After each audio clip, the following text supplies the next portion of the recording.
Bon, je récapitule. Il s'agit d'un homme. Oui. Un honnête citoyen, au regard troublé et sévère, Mhm.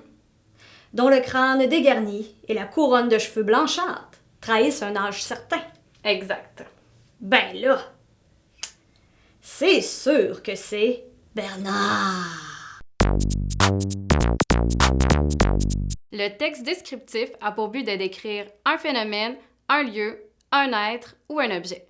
Il se divise en 3 parties, soit l'introduction, le développement et la conclusion. Cette vidéo portera sur le développement du texte descriptif.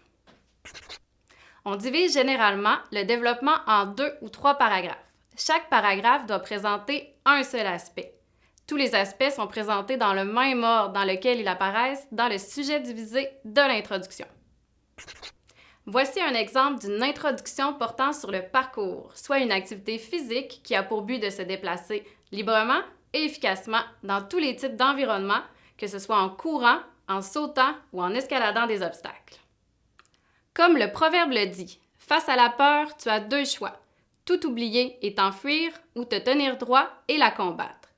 Une chose est certaine, les pratiquants du parcours, un sport extrême de plus en plus connu, ont fait le choix d'affronter cette peur. Pour mieux comprendre cette discipline sportive, il est important de connaître ses risques, son historique et les différentes techniques qui y sont associées.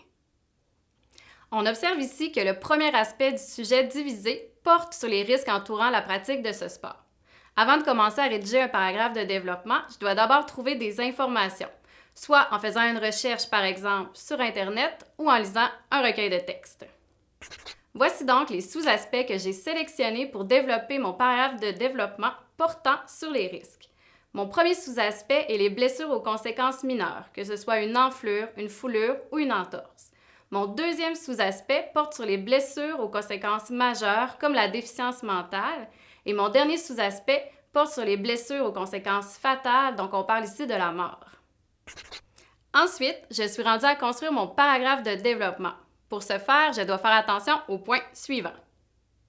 Je dois placer un organisateur textuel au début de mon paragraphe. Ensuite, je viens présenter l'aspect dans la première phrase de ce paragraphe. Je dois bien développer mes idées. Pour ce faire, je fais des liens entre mes idées grâce au marqueur de relation. Je dois éviter de toujours répéter les mêmes mots, donc je dois penser à des reprises de l'information. Je ne dois pas écrire de « je », de « nous » et de « on », puisqu'il s'agit d'un texte descriptif. Je ne dois pas traiter d'un autre aspect et je dois faire une conclusion partielle si l'enseignant l'a demandé. Voici à quoi pourrait ressembler un paragraphe complet de développement portant sur les risques du parcours. Observe bien les reprises de l'information de l'expression « le parcours » en noir et les marqueurs de relation qui permettent de faire des liens entre les phrases en orange. Premièrement, le parcours est un sport qui n'est pas sans risque. En effet, il n'est pas rare que les amateurs de cette discipline subissent des chocs, des entorses, des foulures, des éraflures, des brûlures et même des fractures. Lorsque les athlètes trop audacieux évaluent mal leur environnement, certaines chutes peuvent avoir de lourdes conséquences.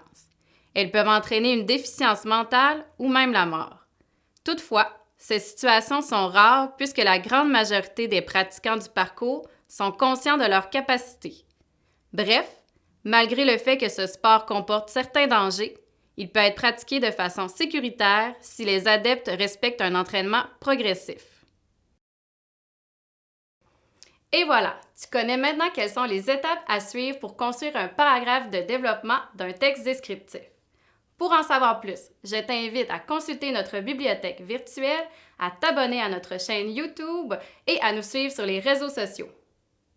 Et mon dernier sous-aspect parle des conséquences fatales. Oh, des blessures! Des blessures! Donc, mon premier sous-aspect...